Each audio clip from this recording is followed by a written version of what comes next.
Haro Dogiteri Nsabi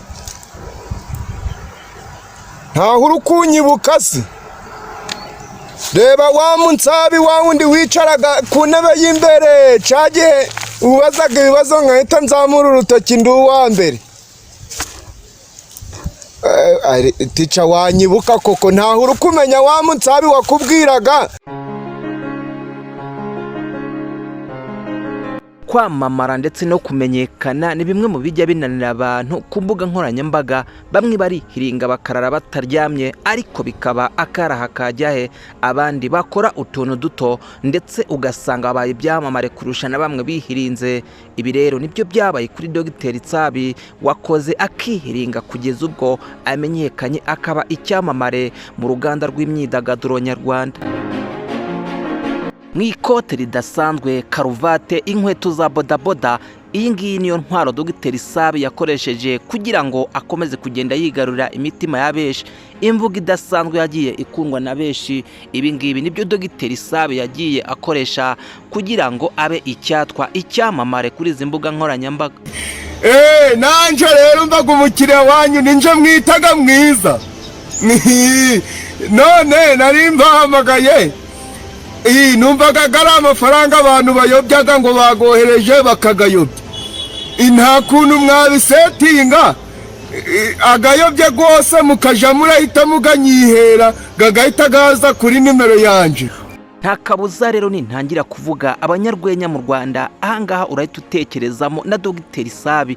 Ntago wibeshye rero kubera ko Dogiteri Nsabi ni umwe mu banyarwenya bakunzwe cyane hano iwacu mu Rwanda ndetse n'imahanga. Gusa benshi ntago tuba tuzi amateka y'aba bastari. Reka nkubwire ngo uyu munsi nakuzaniye amateka ya Dogiteri Nsabi, ndakubwira amashuri yize, nkubwire aho atuye ndetse n'ibyatumye Dogiteri Nsabi atera imbere akamenyekana. Ngo wayikaze. Ubundi twe twamumenye nka Dogiteri Nsabi mu ruganda rw'imyidagaduro cyane cyane muri komedi nyarwanda, ariko amazina yiswe n'ababyeyi ni Sabimana Eric. Uyu nguyu yavukiye mu majyaruguru y'u Rwanda mu karere ka Musanze. Dogiteri Nsabi avutse mu mwaka w'1999, avuka mu bana bane akaba ari umwana wa kabiri. Dogiteri Nsabi rero amashuri abanza yayigiye hariya i Musanze, ayisumbuye nayo ayakomereza kuri GS Muhoza ya mbere mu karere ka Musanze.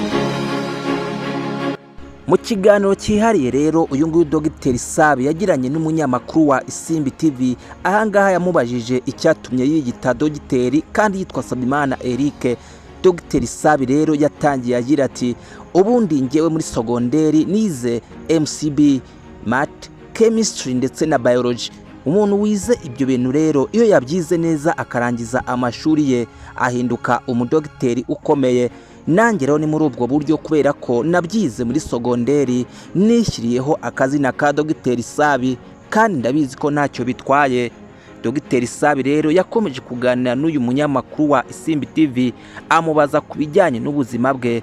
Nsabi yavuze ko iwabo ngo uyu nguyu Dogiteri Nsabi yabyirutse abona bakora imirimo itandukanye harimo iyo gutera amarange. Dogiteri Nsabi akaba afite mama ndetse na papa wiwe bakora iyo mirimo nyine itandukanye, bakaba batuye mu majyaruguru y'u Rwanda mu karere ka Musanze nk'uko natangiye mbikubwira mu kiganiro cyacu. Nyuma yo gusoza rero amashuri yisumbuye hariya iwabo mu karere ka Musanze, uyu nguyu Dogiteri Nsabi ngo yaje kwigira inama we na bagenzi be ku buryo bakora umurimo uzabateza imbere. Dogiteri Nsabi rero ngo yakundaga ibijyanye n'imbuga nkoranyambaga, ahangaha ngo yaje kwigira inama yo gufungura YouTube channel bayita Irebero TV. Ahangaha yagiye akinana na bagenzi be hariya mu karere ka Musanze.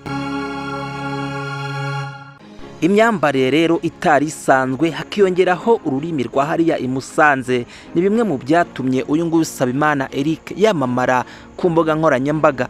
Ahangaha rero Sabimana yatangiye kumenyekana maze atangira guhura n'ibyamamare muri sinema harimo nka Kiramani Mitsutsu, Aisha ndetse n'abandi benshi.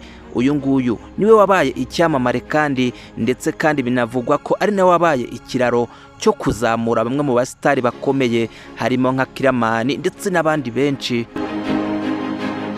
Dogiteri Nsabi rero yamenyekanye nanone ari kumwe n'abanyarwenya batandukanye bahariya iwabo i Musanze, harimo nk'uwitwa Bijya nawe wamaze kwigarura izi mbuga nkoranyambaga kandi yakunzwe na benshi. Nta kabuza rero nukora urutonde rw'abanyarwenya bakunzwe hano iwacu mu Rwanda, Dogiteri Nsabi araza ku mwanya wa mbere, kubera ko nawe ni umwe mu banyarwenya bakunzwe kandi bubatse izina kuri izi mbuga nkoranyambaga. Kwamamara kwa Dogiteri Nsabi rero bikaba byaramuhaye igikundiro mu banyarwanda, ndetse kandi bikagira no mu itorero Indamutsa, aho uyu nguyu Dogiteri Nsabi yamaze gutera ikirenge, akaba ari umwe mu bashyira ndetse bakanakina ikinamico zinyuzwa kuri Radio Rwanda mu itorero Indamutsa. Ngayo nguko rero wakoze cyane gukurikira amwe mu mateka ya Dogiteri Nsabi. Komeza ubane natwe ukurikira ibiganiro tugenda tukugezaho. Imana ikurinde.